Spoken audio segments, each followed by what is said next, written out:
मनुष्य आज वर्तमान समय में ऐसा हो गया है कि जो कर्म उसे थोड़ा सोच समझ कर, जिस कर्म को करने से उसको अपने आप को रोकना चाहिए, वो कर्म तो वो एकदम इमीडिएट कर देता है ना। और क्या कहता है कि मुझसे हो गया, है ना। जो कर्म उसको सोच समझ कर अपने आप को रोकना चाहिए करने से, वो तो एकदम से कर देता है। और जिस कर्म को उसको करना चाहिए उसमें कहता है कि मुझसे होता नहीं है ना। तो ये मनुष्य की आज बड़ी विडंबना की स्थिति है कि जो कर्म करना चाहिए उसके लिए कहता है ये होता नहीं है मुझसे, और जो नहीं करना चाहिए उसको कहता है कि पता नहीं हो गया, सोचा समझा नहीं और कर दिया। तो आज बाबा एक तरफ हमें कहते हैं तुम्हें सेंसिबल बनना है, और दूसरी तरफ कहते कि तुम्हें कर्म बंधन मुक्त बनना है, कर्म योगी बन हर कर्म करना है। अब हम पहले सेंसिबल समझेंगे। अब आज बाबा ने और एक शब्द भी यूज़ किया जो बहुत अच्छा था, उत्तम बुद्धि, मध्यम बुद्धि और कनिष्ठ बुद्धि, है ना। उत्तम बुद्धि, मध्यम बुद्धि और कनिष्ठ बुद्धि क्या होते हैं ये सारे शब्द? सेंसिबिलिटी क्या है, उत्तम बुद्धि, मध्यम बुद्धि, कनिष्ठ बुद्धि क्या है? तो जो कनिष्ठ बुद्धि होते हैं ना, वो सिर्फ अपने हॉर्मोन्स की और इंद्रियों की सुनते हैं है ना। उनको उनकी निर्णय शक्ति किससे ड्रिवन होती है? उनके इंद्रियों से। मन, बुद्धि और ये जो 5 इंद्रियां हैं ना, आँख, कान, नाक, मुख, त्वचा, ये उनके हर निर्णय को ड्राइव करते हैं।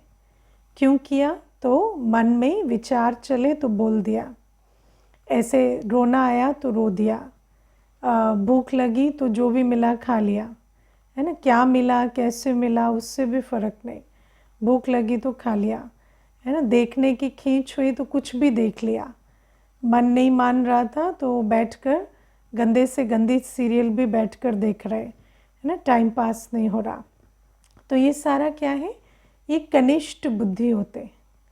कनिष्ठ बुद्धि माना जिनकी बुद्धि उनके इंद्रियों में होती है उनकी इंद्रियां उनकी बुद्धि का काम कर रही हैं, उनकी इंद्रियां बता रही हैं कि क्या करना है ना। जैसे मुझे याद है एक ऐसे बहन थी, तो उसको ना कुछ भी उल्टा सुल्टा कभी भी बोल देती थी। तो मुझे कोई कहते ना ये ऐसे कैसे बोल सकती है, तो मैंने कहा ये कुछ भी बोल सकती है, इसके मन में आता है ना, तो इसके मुंह और मन में कोई फ़र्क नहीं है। ऐसे मन में आया तो मुख से बोल देगी, उसका कोई फ़िल्टर नहीं है। लोगों की बुद्धि होती है ना, वो बुद्धि नहीं है इसकी इसका मन ही इसकी बुद्धि है। ये जैसे ही मन में कोई संकल्प आएगा तो मुख से बोल देगी। तो क्या है कि उनकी बुद्धि काम नहीं करती, ये कनिष्ठ बुद्धि होती है। बुद्धि माना फिल्टर, है ना, पहले परखें, समझें, करें, वो सारा नहीं होता।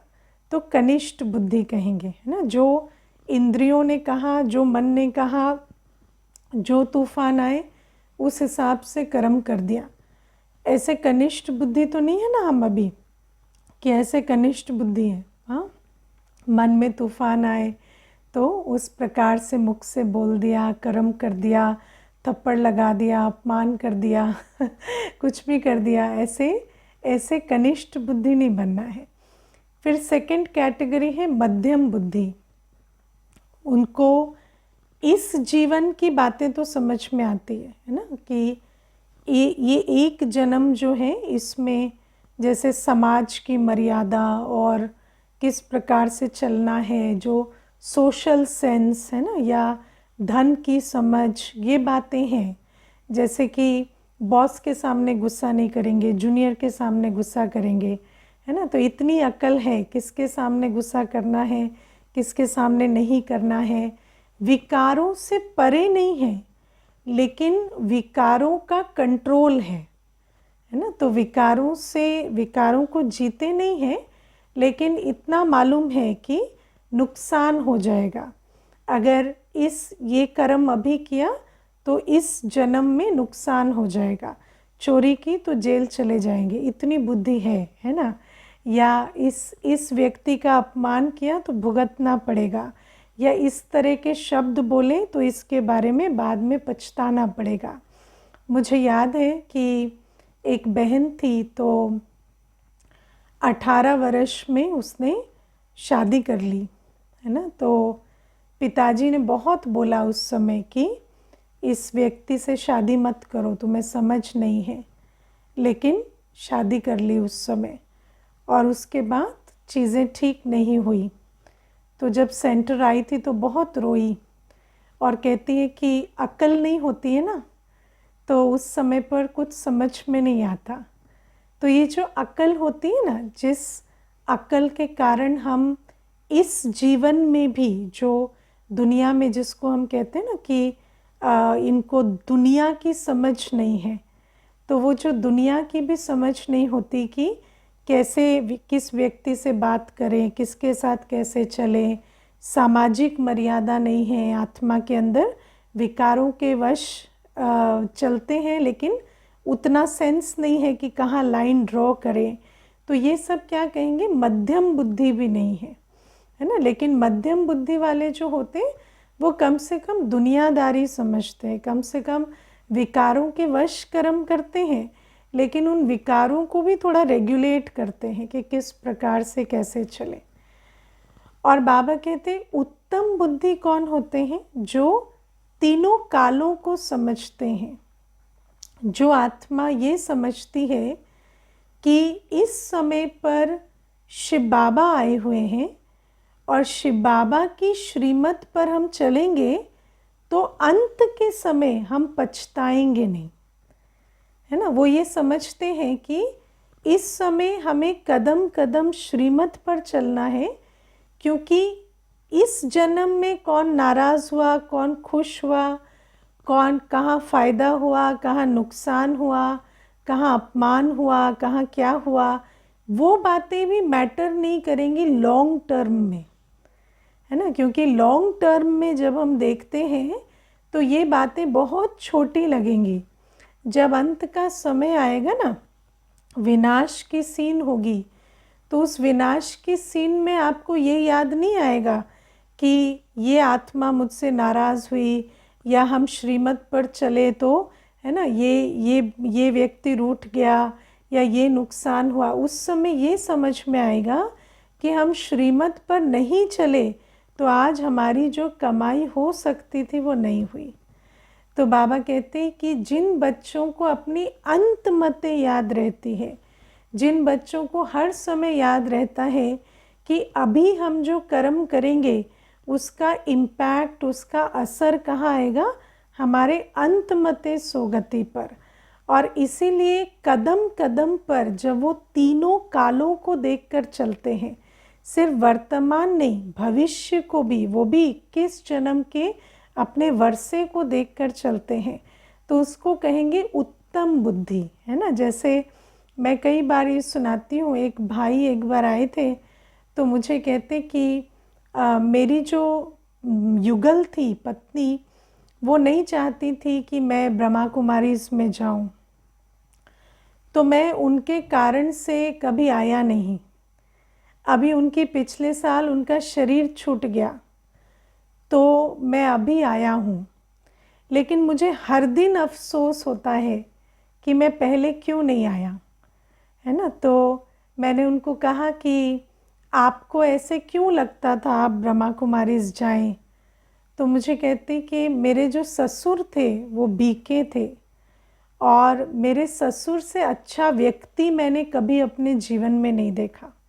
इतने अच्छे, इतने श्रेष्ठ थे वो, लेकिन पता नहीं मेरी युगल को क्या प्रॉब्लम थी, वो कभी मुझे आने नहीं दी। और जब ससुर के रहते मैं इतना इंस्पायर्ड रहा, लेकिन आया नहीं। और अब जब मैं आया हूँ तो अब मुझे लगता है कि मैं इतना मुरली समझ नहीं पाता, इतना कोई ज्ञान की धारणा कर नहीं पाता, क्योंकि जैसे देखो अमृत वेले का योग है या जो भी है, तो अब एज हो गई है तो नींद आती है। तो इस प्रकार से वो कहते थे। तो बाबा हमें कहते, आप देखो कि कई बार क्या होता, मनुष्य आत्मा जो है वो दुनिया की समझती है कि पत्नी का बनकर रहना है ना, बच्चों का बनकर रहना है, या अपने शरीर का ध्यान रखना जानते हैं कि शरीर को इतनी भूख, इतना रेस्ट चाहिए। लेकिन उनको ये समझ नहीं है कि ये सब कुछ करते हुए भी आपको वो रास्ता निकालना पड़ेगा जिससे हम आत्मा जब अंत का समय आए तो हम यहाँ से निकलकर सीधा अपने सतयुगी राजधानी के वर्षे को प्राप्त करें। तो हमारे अंदर इतनी बुद्धि होनी चाहिए कि हम समझ पाएँ कि इस समय एक एक सेकंड तन मन धन की क्या वैल्यू है, और मुझे सब कुछ ठीक है, बैलेंस भी करना है, लेकिन मुझे प्रायोरिटी किसको देनी है? प्रायोरिटी देनी है अपने पुण्य की कमाई को। तो जो ये बात समझ जाते हैं, जिनका लॉन्ग टर्म विजन है ना, जिनका मिडिल टर्म विजन है, उनको हम कहेंगे मध्यम बुद्धि, क्योंकि बुद्धि कौन है? आत्मा की आँख है ना। तो जैसी बुद्धि है वैसा दिखाई देता है। जिसको सिर्फ इमीडिएट दिखाई देता है, अभी गुस्सा आया, अभी भूख लगी, अभी प्यास लगी, अभी दुख हुआ, तो वो क्या हुआ? वो हुआ एकदम शॉर्ट टर्म, एकदम इमीडिएट। और जिसको मिडिल टर्म दिखाई देता है, इस जन्म में ये परिवार, ये लौकिक जो दिखाई दे रहे हैं उनके हिसाब से चलना है, या अभी का फ़ायदा, अभी का नुकसान, वो क्या हुआ? मिडिल टर्म बुद्धि। और जो लॉन्ग टर्म देख पाता है, बेहद की बुद्धि, उसको कहेंगे उत्तम बुद्धि। और जिसको बाबा आज दूसरे शब्दों में सेंसिबल भी कहते है ना। तो सेंसिबल किसे कहेंगे? जब भी कोई बात हुई तो उसमें ये सोचना है कि ठीक है, मान लो आप छोटी सी बात सोचो कि मान लो आप ज्ञान मार्ग में चलते हैं, आप कोई धारणा करते हैं, है ना, या कोई सेवा करते हैं।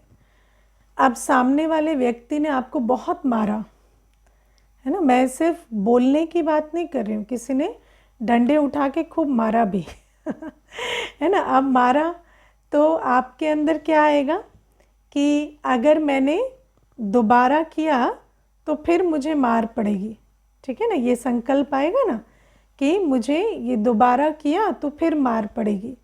फिर अपने आप को पूछो, अगर दोबारा नहीं किया तो क्या होगा? मार तो नहीं पड़ेगी, लेकिन मेरा कितना बड़ा नुकसान हो जाएगा, है ना। मैं तो अपना अंतमते सोगति को ही खो दूंगी। कहाँ भगवान गति सदगति देने आया है और मैं तो मार के चक्कर में इस बात से ही रुक जाऊंगी। तो वो मार बड़ी या वो लॉस बड़ा जो अंत में होने वाला है। इसीलिए जब भी कोई बात होती है तो उस समय आपको कैसा फील हो रहा है, या उस समय जो संकल्प आ रहे हैं पीछे हटने के, उन संकल्पों को जीत कर हमें आगे का सोचना पड़ता है। उसको कहते हैं कि सेंसिबल आत्मा, है ना। क्योंकि अगर सेंसिबल आत्मा नहीं बनेंगे, लॉन्ग टर्म नहीं सोचेंगे। मैं आपको बहुत छोटा सा एक एग्जाम्पल देती हूँ। जब मैं जॉब में थी, है ना, तो हमारे जो डिपार्टमेंट के हेड थे, गवर्नमेंट जॉब में थी, गवर्नमेंट का डिपार्टमेंट था, तो हमारे जो जॉब के जो डिपार्टमेंट के हेड थे, उन्होंने, मैं सफ़ेद साड़ी और बैज लगाकर जाने लगी ऑफिस, तो उन्होंने मुझे ऐसे कॉरिडोर में रोका और उन्होंने मुझे कहा कि ऐसे दिखाया, ये जो आपका है ना, ये आप बाहर करेंगी, यहाँ ऑफिस में नहीं करेंगी तो उन्होंने मुझे ऐसे कहा, ये आपका जो है ये बाहर करेंगी, ऑफिस में नहीं करेंगी। अब क्या है, उस समय पर संकल्प, पहला संकल्प क्या आना चाहिए? अगर कमज़ोर बुद्धि है तो संकल्प आएगा ना कि डिपार्टमेंट का हेड अगर नाराज़ होगा तो फिर ऐसे डिपार्टमेंट में काम कैसे करेंगे। लेकिन जब मैंने ये चेंज किया था ना अटायर, तो उस टाइम पर हमारे एक ऑफिसर होते थे, तो मैंने उनको पूछा था कि क्या कोई ऐसा रूल है सरकार में जिसके तहत मुझे कोई रोक सकता है तो उन्होंने कहा था नहीं, आपको कोई ऑफिशियली रोक नहीं सकता, आपको कभी कोई ऑर्डर लिख के कोई निकाल के रोक नहीं सकता, ऐसा कोई रूल नहीं है। और अगर वो नौबत आएगी ना तो आप मेरे पास आना, मैं आपको बताऊंगा वो रूल क्या है। तो ऐसे करके मैंने पहले थोड़ा पता किया हुआ था। तो जैसे ही उन्होंने कहा तो मैंने उनको कहा, सर आप ये पर्सनली बोल रहे हैं कि ऑफिशियली बोल रहे हैं? तो उन्होंने मुझे कुछ कहा नहीं, क्योंकि पर्सनल वो ऐसे नहीं कह सकते थे कि मैं पर्सनली बोल रहा हूँ, और ऑफिशियल तो बोल ही नहीं सकते थे। तो फिर मैंने उनको कहा हम आपके कैबिन में बात करें। तो मैं चली गई उनके साथ कैबिन में। फिर मैंने उनको वहाँ पर कहा कि सर मेरे इस ड्रेस में क्या बुराई है? तो मुझे कहते नहीं, ये तो तुम्हारे उसका इंस्टीट्यूशन का ड्रेस है ना, तो ऐसे नहीं पहन सकते। तो मैंने कहा पर देखिए यहाँ तो लक्ष्मी नारायण ही है ना कोई बुरी बात तो नहीं है, लक्ष्मी नारायण का चित्र है, भारत में तो हम लक्ष्मी नारायण का चित्र तो लगा ही सकते हैं, और सफ़ेद ड्रेस है, साड़ी है, उसमें क्या है? फिर मैंने उनको कहा आप सफारी सूट पहनते हैं, उसका भी तो कुछ मतलब होता है ना, कि आप औरों से ज़्यादा अफोर्ड कर सकते हैं तो हर व्यक्ति जो पहनता है उसका कुछ ना कुछ तो उसका इम्प्लीकेशन होता ही है। ऐसे तो कोई ड्रेस नहीं होती जिसका कोई मतलब नहीं होता, और जब आपके ड्रेस का मतलब राइट है तो मेरी ड्रेस के मतलब में क्या प्रॉब्लम है? और यूनिफॉर्म कल्चर में तो हम रहते नहीं हैं। बाकी ऐसा है कि आप अगर जानना चाहते हैं और तो हम आपको कुछ समझाएंगे, करेंगे। तो धीरे धीरे वो जो बात है प्यार से रखने से आगे ऐसा भी हुआ कि वो मेरे साथ एक कॉन्फ्रेंस में अटेंड करने भी गए। तो ये जो बात है मैं क्यों सुना रही हूँ, क्योंकि कई बार जब कोई ऐसा विघन आता है, जब कोई ऐसी बात होती है, तो हमें उस समय सोचना है कि ठीक है, मानो उस समय पर आपको एक थॉट भी आया, कमज़ोर संकल्प भी आया कि इस बात से मुझे यहाँ ऑब्जेक्शन हुआ या ये प्रॉब्लम हुई। वो ऑफिस में हो सकता है, वो लौकिक परिवार में हो सकता है, सोसाइटी में हो सकता है, कुछ भी हो सकता है। लेकिन बाबा हमें कहते हैं उस समय पर अपने आप को पूछो, अगर मैंने ये किया तो मुझे सामना करना पड़ेगा कुछ का, लेकिन अगर मैंने नहीं किया तो भी तो मुझे बहुत कुछ सामना करना पड़ेगा। हाँ, वो अलग बात है कि वो जो सामना करना है वो तो अंत में आएगा, लेकिन आएगा तो सही ना।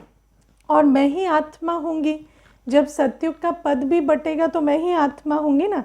उस समय पर मुझे लगेगा कि एक हिम्मत का कदम उस दिन बढ़ा देते तो क्या हो जाता। तो इस प्रकार से सेंसिबल बनना है। सेंसिबल माना ठंडे दिमाग से सोचना होता है कि इस समय मुझे बहुत तूफान आ रहे हैं, बहुत कुछ फील हो रहा है, बहुत सारे संकल्प आ रहे हैं, मेरे अंदर बहुत सारे कमज़ोर विचार भी आ रहे हैं, लेकिन अगर मैंने इन संकल्पों को छूट दे दी और इसके अधीन होकर कर्म किया तो कल मुझे इसका क्या भुगतान करना पड़ेगा। और जब आप उसके बारे में सोचते हैं ना, तो इस समय आपके अंदर सही निर्णय लेने की शक्ति आ जाती है।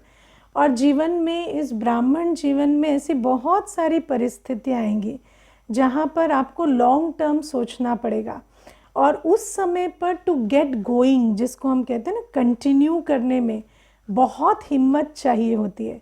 क्योंकि एक तो आपका मन आपका साथ नहीं दे रहा है, ऊपर से आपकी परिस्थितियाँ साथ नहीं दे रही हैं। लेकिन अगर आप उस समय ढीला छोड़ देंगे ना, तो वो ढीले का जो विशियस साइकिल है वो आपको ले डूबेगा। लेकिन उस समय अगर आप 20 नाखूनों का जोर लगाकर चल पड़ेंगे तो फिर आपको कोई नहीं रोक सकता। तो इसीलिए मैं जब पीछे देखती हूँ इस ब्राह्मण जीवन को, तो ऐसे बहुत सारे सीन जीवन में आई जब लगता था कि इतने तूफान हैं कि इसके आगे चल नहीं सकेंगे। लेकिन आज जब पीछे मुड़कर देखते हैं तो सोचते हैं उस समय रुक गए होते तो क्या ख़त्म हो जाते, है ना, तो फ़ायदा क्या होता है इतना। तो जितने भी तूफ़ान आए उस समय पर तूफ़ानों को मत देखो, वो तूफ़ान आपको आसपास दिखाई दे रहे, चाहे वो आर्थिक परिस्थिति हो, चाहे वो शरीर की कोई बात हो, चाहे कोई और लौकिक में कोई बात हो, संबंधों से कोई बात आती हो। लेकिन हमेशा सोचो कि एक अमृत वेला, एक मुरली, एक एक सेकंड का पुरुषार्थ मुझे जो कमाई करा रहा है वो मुझे छोड़नी नहीं है। बाबा कहते हैं संगम युग का एक सेकंड वर्षों के बराबर है सतयुग में। जब हम लोग छोटे थे तो माइथोलॉजिकल सीरियल्स में देखते थे ना कि किसी और लोक से कोई आया तो आकर यहाँ एक युद्ध लड़ा, तो फिर जब बाहर वापस गया तो उसके कई वर्ष बीत गए थे, है ना। ऐसे माइथोलॉजिकल सीरियल्स में दिखाते थे टाइम का जो मिसमैच है। तो ऐसे बाबा कहते हैं कि संगम युग का जो एक सेकंड है वो सतयुग त्रेता युग में कई वर्षों के बराबर है। तो बाबा कहते किसी भी आधार से किसी भी परिस्थिति में अपना एक सेकंड भी ढीला नहीं करना, क्योंकि माया को क्या चाहिए? एक सेकंड। माया को ज़्यादा नहीं चाहिए, माया को एक सेकंड चाहिए। तो बाबा कहते हैं इसीलिए अपने आप को सेंसिबल बनाना, हर बात में पूछना कि लॉन्ग टर्म में अंत में मैं बाबा को क्या जवाब दूंगी। अंत में जब आप बाबा के सामने बैठेंगे तो आप कहेंगे क्या बुखार हो गया था, ये हो गया था, इसने ये कह दिया था, किसी ने अपमान कर दिया था, इसलिए बाबा हमने आपको छोड़ दिया, इसीलिए बाबा हमने संगम युग की कमाई नहीं की। सोचो ऐसा कहते हुए भी कैसे सुनाई देंगे।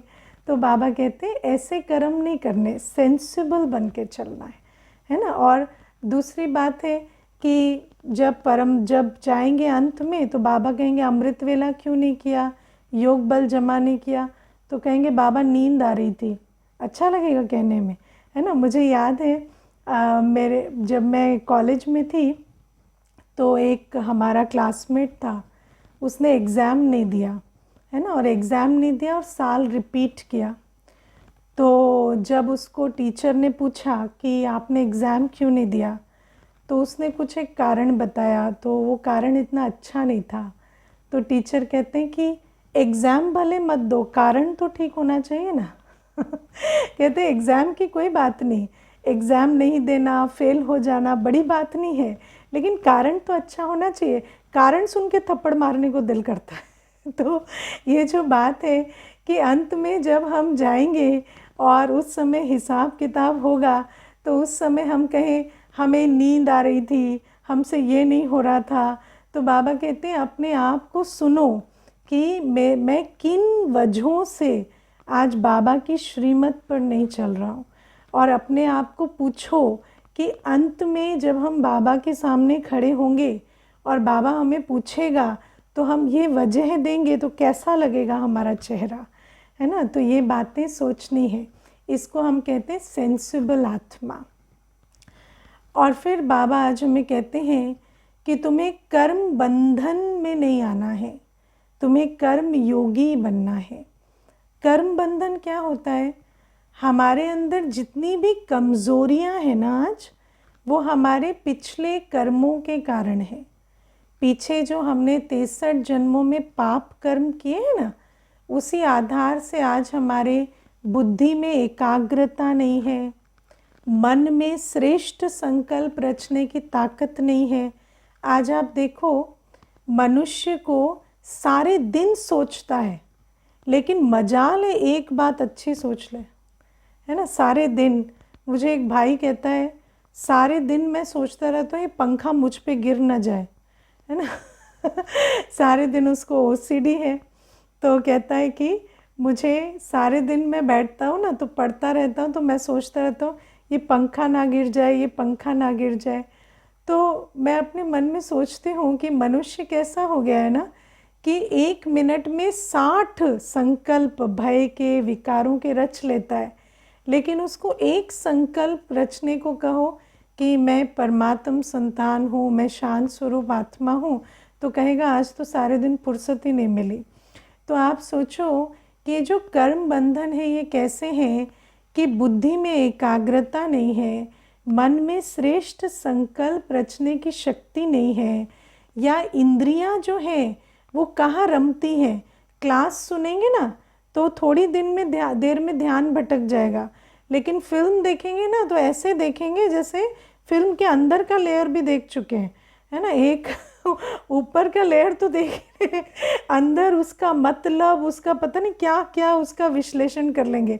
तो आप सोचो कि इंद्रियां हमें कितना भटकाती हैं, शरीर हमें कितना भटकाता है, और फिर संबंधों की चपेट में हम कितना रहते हैं, और फिर परिस्थितियां, धन, कितनी सारी चीज़ों के चक्कर में रहते हैं। तो बाबा कहते हैं ये जो सारी कमी कमज़ोरियां हैं ये हमारे कर्म बंधन हैं। और बाबा हमें कहते हैं अब तुम कर्म योगी आत्मा हो, अब तुम्हारा साथी सर्वशक्तिवान है, तुम आत्मिक बल से, बाबा की याद के बल से हर कर्म करो। जब बाबा तुम्हारा साथी है, तुम कर्म योगी आत्मा हो, तुम्हारा बुद्धि योग शिव बाबा के साथ है, तो फिर जिसका साथी भगवान है उसके लिए मेरा मन कमज़ोर है, बुद्धि कमज़ोर है, शरीर कमज़ोर है, संबंध में ये प्रॉब्लम है, ये बातें उस पर लागू ही नहीं होती, क्योंकि अब हम तन की शक्ति, धन की शक्ति, संबंध की शक्ति से चल ही नहीं रहे, हम चल रहे परमात्म शक्ति से। तो बाबा कहते हैं अब तुम्हें ये आना ही नहीं चाहिए कि शरीर ऐसा है, वो ऐसा है। मुझे देखो, एक माता है, अभी कुछ दिन पहले उसने फ़ोन किया और रोए जा रही है, रोए जा रही है। तो मैंने कहा रो क्यों रहे हो? तो कहती है मैं भोजन शुद्ध नहीं कर पा रही हूँ। तो मैंने कहा तो नहीं कर रहे हो, रो क्यों रहे हो? तो मुझे कहती है कि क्योंकि करना चाहती हूँ पर नहीं कर पा रही हूँ। तो मैंने कहा क्यों नहीं कर पा रहे हो, कारण क्या है? तो कहती है जब भी सादा भोजन बनाती हूँ तो घर में किसी को पसंद नहीं आता है, तो वो ऐसे कम खाते हैं। तो मैंने कहा तो आप भूखे रह जाते होंगे ना, वो कम खाते हैं तो कहती नहीं, मतलब मुझे अच्छा नहीं लगता है ना। तो क्या है कि मैंने कहा रो सकते हो, लेकिन कोई आत्मा अगर नहीं खाई, उसको अच्छा नहीं लगा, कितने दिन नहीं खाएंगे, है ना? एक दिन नहीं खाएंगे, 2 दिन नहीं खाएंगे, लेकिन आप तो अपने भोजन की धारणा को ठीक रखो ना। और मानो उनको भी आप बना कर दे रहे हो, मानो आप उनको भी बना कर दे रहे हो, तो आप अपना तो भोजन अलग कर सकते हो। तो मुझे कहती नहीं, वो कहते साथ में बैठकर खाओ, और अगर तुम हमारे साथ नहीं खाते हो तो हमें अच्छा नहीं लगेगा, हम सेम भोजन खाएंगे, नहीं तो हमें अच्छा नहीं लगता।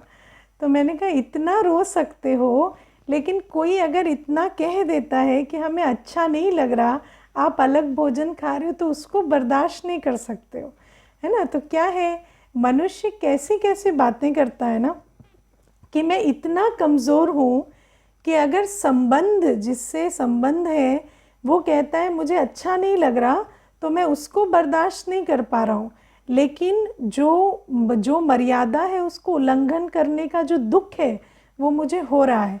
तो मैंने उसको कहा देखो, आपको निर्णय लेना है, क्योंकि जब अंत का समय आएगा ना, तो ये जो सारे हैं जो टेबल पे बैठते हैं, ये उस समय नहीं होंगे। और उस समय सिर्फ ये बात होगी, ये जो पश्चाताप है ना आपके अंदर कि मैं श्रीमत का पालन नहीं कर रहा, उस समय सिर्फ आप होंगे और आपका ये पश्चाताप होगा।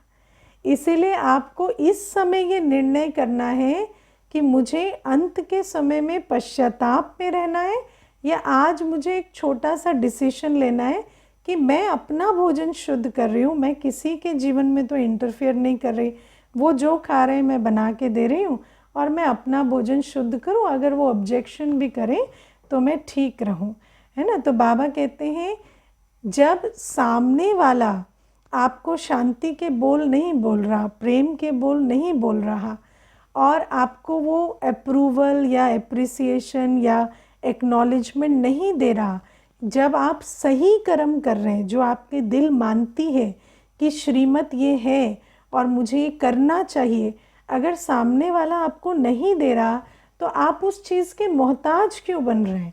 वो चीज़ आपको बाबा दे रहा है ना।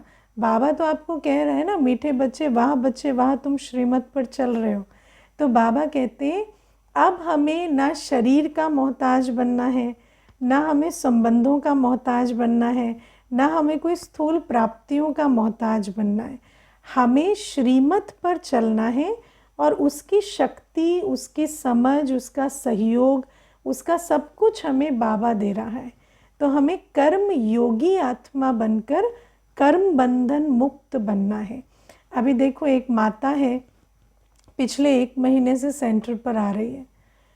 तो वो ना सेंटर पर जब आने लगी तो एक दवाई खाती थी एंग्जाइटी के लिए। तो वो कहती कि वैसे उससे कुछ होता नहीं है, कोई इलाज नहीं होता, लेकिन वो जैसे ट्रैंक्विलाइज़र है। तो जैसे ही मुझे एंग्जाइटी होती थी तो मैं उस दवाई की तरफ मेरा हाथ जाता, मैं उसको खा लेती, ठीक हो जाती। लेकिन फिर उसका असर ख़त्म होता तो फिर वो फिर से दवाई खानी पड़ती। तो जब वो आई ज्ञान में तो मैंने उसको कहा कि आप जानते हो ना, पढ़ी लिखी हो आप जानते हो कि पिट्यूटरी ग्लैंड यहाँ है। वो पिट्यूटरी सारे बॉडी के हार्मोनल केमिकल बैलेंस को रेगुलेट करती है, ठीक है। तो आपको ये जो घबराहट होती है, पैल्पिटेशन होता है, जो भी होता है, ये सब यहाँ से कंट्रोल होता है। और विज्ञान भी कहता है कि हाइपोथैलेमस और पिट्यूटरी सोच और भावना को रेस्पॉन्ड करते हैं, थॉट और इमोशन को। तो जब आप एक दवाई खाते हो तो भी वो आपका केमिकल बैलेंस ठीक करता है, हार्मोनल बैलेंस ठीक करती है। और जब आप एक सोच क्रिएट करते हो कि मैं बिल्कुल शांत हूँ, मैं आत्मा इस शरीर की मालिक हूँ, मेरे शरीर का हर अंग बिल्कुल शांत है, रिलैक्स है, तो वो सोच, वो संकल्प भी आपके शरीर के हर इंद्री को रिलैक्स करता है। तो आप उस दवाई की तरफ जाने के बजाय इस संकल्प को लेना। जैसे ही आपको थोड़ी भी एंग्जाइटी हो, आप ये संकल्प लेना।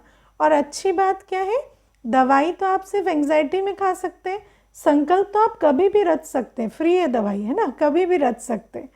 तो जैसे ही उसको बताया, 1 महीना हो गया है, कहती मुझे संकल्प आता है, मैं अपना बाबा की याद में बैठती हूँ आत्मिक स्थिति में, और वो कामनेस बॉडी में आ जाती है।